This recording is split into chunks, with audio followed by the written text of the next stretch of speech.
দেখো তো চিনতে পারছো কি না? এটি সেই মর্নিং বেল বা ইয়েলো বেল যেটাই বলে সেই গাছটি, বা হলদে চন্দ্রপ্রভা সেই গাছটি 1 মাস আগে নিয়ে এসে প্রতিস্থাপন করেছিলাম। 1 মাসে ঠিক এই রূপ দাঁড়িয়েছে। 2টো ফুলও ফুটেছে, একটা ঝরে গেছে, একটা এখনও গাছে আছে।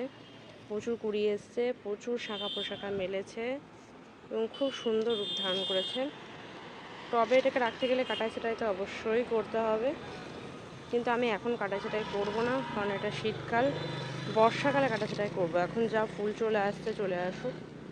ভালোই মোটামুটি শাখা প্রশাখা দিয়েছে। এই যে উপরগুলো শাখা প্রশাখা হয়ে আছে, নিচেও হয়েছে, এখানে প্রত্যেকটি শাখাতেই কুড়ি চলে এসছে।